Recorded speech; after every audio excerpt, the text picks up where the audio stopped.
So the rumours are unfortunately true. We have split this time, and as we are filming the show, it's something that we haven't been able to avoid talking about because people are now unfortunately getting to see it. Yeah. So can you tell us the show that you're doing? It's a reality yeah, it's show, called Chris and Olivia Cracking On, and it basically was just a look at us post Love Island. So our families, our friends. Over the weekend, Chris made a decision that he wanted to leave the relationship.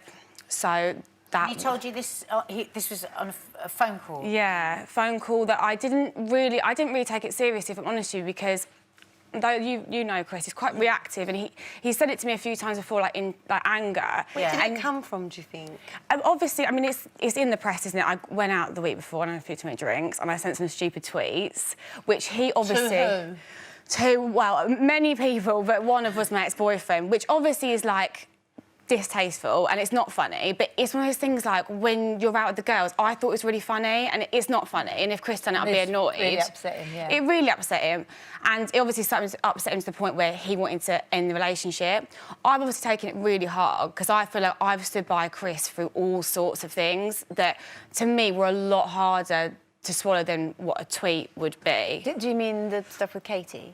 Being one of, yeah, for example. So I kind of felt like we're meant to be a team. Like, I've stood by you, like, for different things. Yeah. And then now you kind of... I feel like... I don't know, I feel like a bit abandoned. Like, do you know what I mean? Because I feel like... I thought it was a stupid thing to do, but I didn't think... So was that what he said to you on the phone call, that you know, I can't forgive this tweet We were business? on the phone for, like, a couple of minutes. It was like, he just said, I want to break up. And I was like... I remember I was doing something. I said, Chris, I'm not doing this now, because I was like, we've had these... filming the next day as well, yeah, well, it was a couple of days later, and then it was the day before filming, he texted and said, just so you know, obviously, I don't want to have to do tomorrow, but we're going to have to do it. And I was kind of, well, wait, you were suggesting we're going to... Because we hadn't seen each other face to face. I said, right. I texted to Chris, I'm really unhappy for us... I know we've signed up to a reality TV show, but I'm really unhappy for, like, that raw moment, if you're serious about this, to be... I mean, we can follow the reality without having strangers in the room for that actual moment. Yes. But he felt really strongly. I think at this point as well, he'd already sort of, like... He'd already communicated with production, so I kind of felt like I was, like, just the one catching up, and that will probably be... You felt that everybody else already knew that you... Yeah, they did know, yeah. And he wanted you to say it for the reality show? He wanted me to just sort of, like, drive to the house, and then that would be, like... It was real, because that was the first time I'd seen him, so that was, like, us breaking up, which you see is the rawest... Why did you do it? A part of you must have felt so because degraded. it's always... Yeah. I don't know, because obviously watching it, I'm not going to be able to watch it, and it was horrendous, like, to live it. And it was, like, even... Like, I wanted to, like...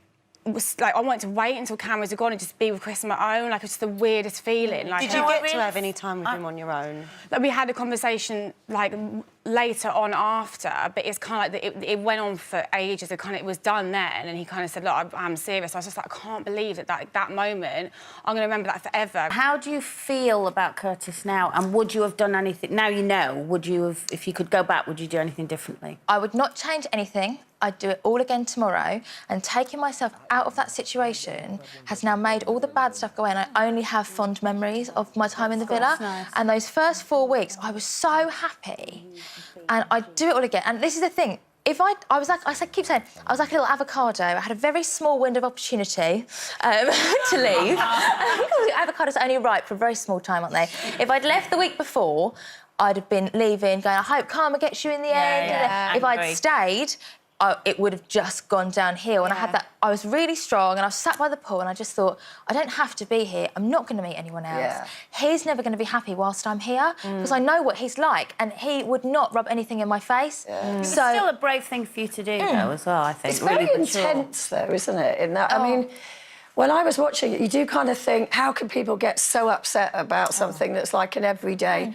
But, of course, you're in each other's faces the whole time. We spent 720 hours together in those first 4 weeks. Wow. Now, to spend that amount of time together in the real world, when, like, obviously the first, like, sort of 6 weeks of dating someone, you see them for, like, 2 hours a week. Yeah. So, and obviously... That's longer than I've been married to some people, to be fair. What do you make of Maura? Because, obviously, for us, it's very entertaining television, but you're seeing things in a slightly different viewpoint. Initially, I didn't warm to Maura because of her treatment of Molly and her treatment of Elma. Okay. However, because she is kind, caring, funny, we've both travelled a lot, so we bonded over that. You live in the same house as people, you sit and talk. We did form a friendship. So for then her to, yet again, move the goalpost to suit her situation, to decide we were never friends in the first place because she wanted to get with Curtis, obviously, it's not the most ideal thing. You're not going to be sharing us that when she comes out. Exactly. That's what you're saying. But I left on good terms with her because I want all of my friends to be happy. For example, Molly. I utterly adore Molly, and it's her 21st birthday next year. I don't want her to have to think, can I invite Amy, can I invite Maura, can I invite Curtis? Is it going to be awkward? Obviously, I'm really disappointed. I wasn't expecting it at all. I was due just that weekend gone to fly out to Dublin to spend the weekend with him. We're going on a TV show together, and on that day I had to cancel because it was like it wasn't working out. But yeah, I just think, you know, the careers and the distance was always a factor. Like, it was always something that we knew about. So I don't know what changed, but yeah, I kind of wanted to make it work, but it is what it is, really. So you're disappointed that it's over, or you're just disappointed in him? A little bit of both. A little bit of both. I am disappointed that it's over, but, you know, I'm booked and I'm busy and I'm like, I'll be fine. Yeah, I'll be fine onwards and upwards from here. So, yeah, I just got to deal with it. So what did actually happen? Because I saw him on a TV show in Ireland, right, over the week. Is that the one that you were supposed to do? Yeah, Oh, right, I was supposed to do that one. So he said that it was mutual and that it hadn't happened over text. So did you have a conversation, or was it mutual, or do you have a different interpretation?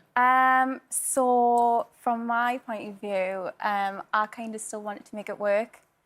And there was a call a few days prior, just chatting, not specifically to do with that. But definitely on that day, it was like a text. A text from him? Well, texting each other, but that's why I had to cancel. So do you think he misinterpreted something you said, or do you think you said something that was open to misinterpretation and he seized on that? I think there was a bit of miscommunication. Right. But I think if you don't want to be with someone, you don't want to be with somebody. Yeah. And that's just... Did you do what... We've all done this, haven't we, girls? Did you do that thing where you kind of fish a bit with something, where you kind of hope that they're going to come back and go, no, it's not like that at all. No, I I want this to work. I want us to make more effort. Speak for yourself, dear. Did you do a bit of that? Did like you do a little bit. So basically all I wanted was just a bit of effort from him to come to London or Newcastle to come and see me. And I just was like, oh, I'm going to have to give up if you don't put the effort in. And then it was just like, OK. And then so like, oh, kind of thing, yeah. Which I was like, oh, really? Like, I was expecting it to be a bit different. He also said on that TV show that he didn't rule out anything working in the future. Mm-hmm. That's nice of him. I know. Greg. He's a lovely guy, but I'm not sure. I'm not sure what's going to happen in the future, really. So you can't say, can you? We believed in you and Jack.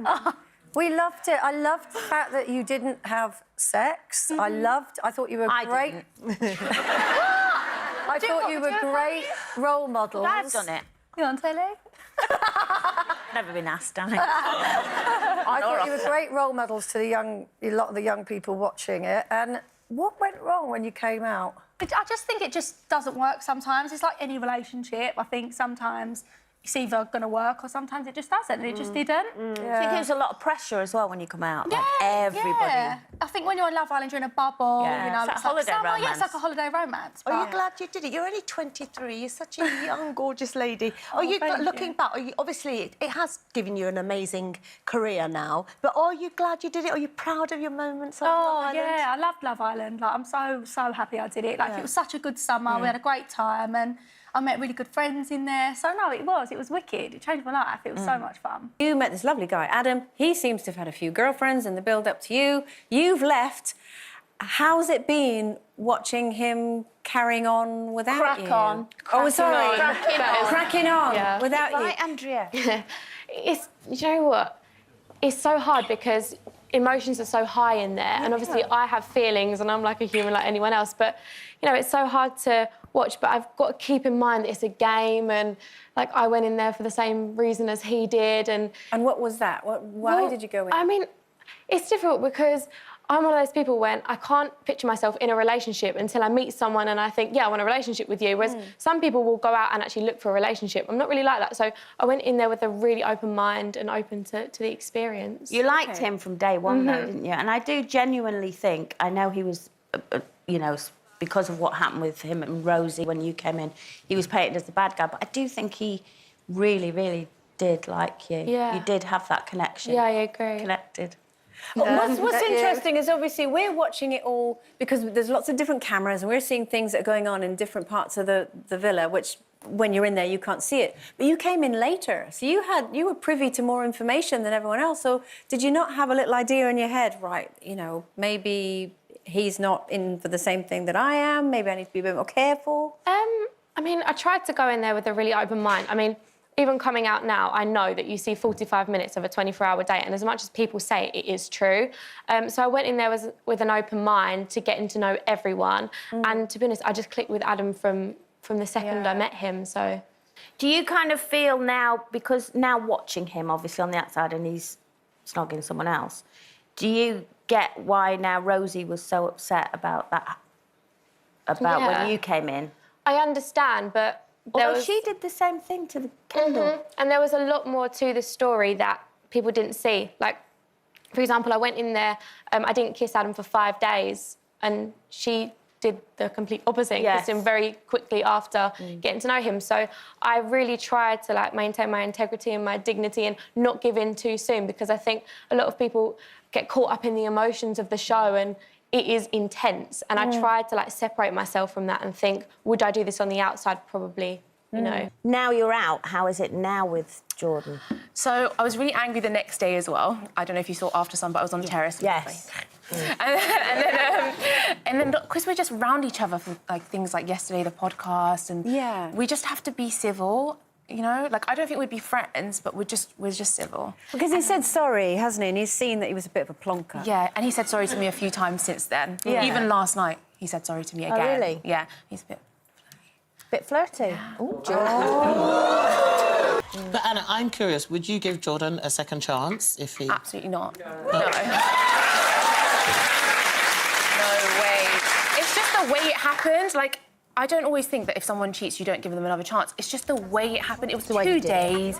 He did it in front of my face. Like, he didn't care about me at all, about my feelings. Do you know? Sometimes when people cheat, they feel bad. Like, I feel like the way it happened, he didn't care. Were you just as angry at Curtis, though? Because it was Curtis that told him to go and tell. Yeah, I wouldn't say I was just as angry as Curtis, because I was at a different level of angry at Jordan. But I was angry at Curtis as well.